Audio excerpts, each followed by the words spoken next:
I've been reading about the Battle of Shiloh lately, and it's just mind-blowing. Oh yeah? What's so striking about it? Well, it happened in April 1862 when the Civil War was really ramping up.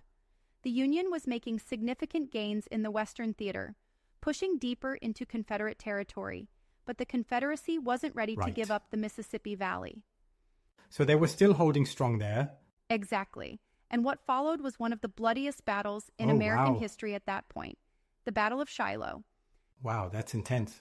Yeah, so Union Major General Ulysses S. Grant had his Army of the Tennessee near Pittsburg Landing on the Tennessee River.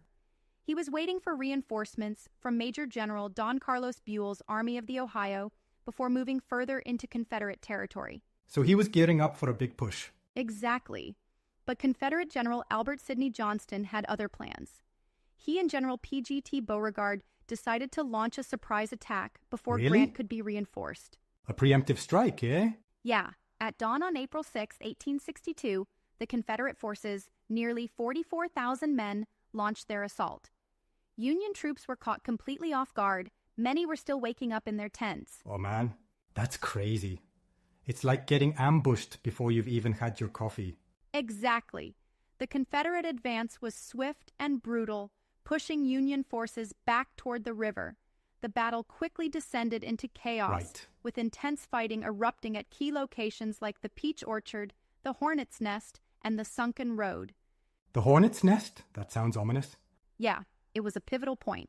Union troops under Brigadier General Benjamin Prentiss held their ground there against relentless Confederate assaults.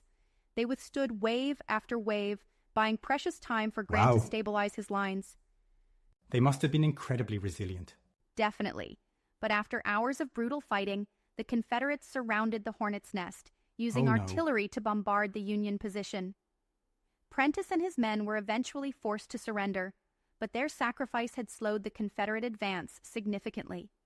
So they really made a difference. Absolutely. Meanwhile, on the Confederate side, General Johnston was leading from the front when he was mortally wounded.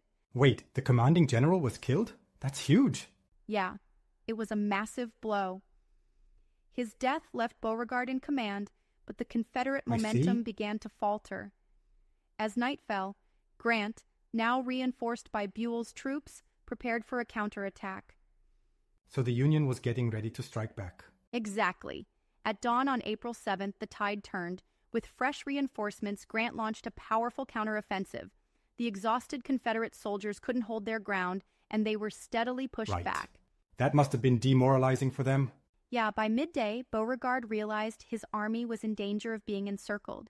He ordered a retreat, and by afternoon, the Confederate forces withdrew toward Corinth, Mississippi. So the battle ended with the Union holding the field. But do you think the Confederate retreat was more of a strategic withdrawal? Perhaps in part, but I think they were genuinely exhausted and outmaneuvered. The Union's counterattack was strong, and the Confederates risked total destruction if they didn't pull back. That's fair. Either way, the casualties must have been enormous. They were staggering. Over 23,000 men killed, wounded, or missing. It was the bloodiest battle in American history up to that point, and it shocked both sides. That's unbelievable. It must have changed the way people saw the war. Absolutely. It shattered any illusions that the war would be short and relatively bloodless. Yeah. Shiloh showed just how brutal and costly the conflict would be. And I guess it highlighted Grant's leadership, right? Exactly. Shiloh was a turning point in the Western theater.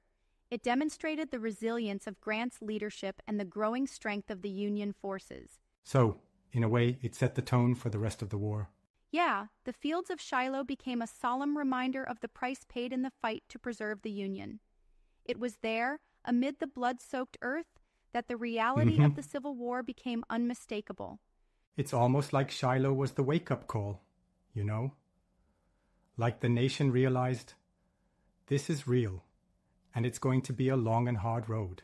Exactly, and it proved that the Union was prepared to fight no matter the cost. Well, thanks for sharing that. It's sobering, but important to understand how pivotal moments like Shiloh shaped our history. Absolutely, history has a way of teaching us if we're willing to listen.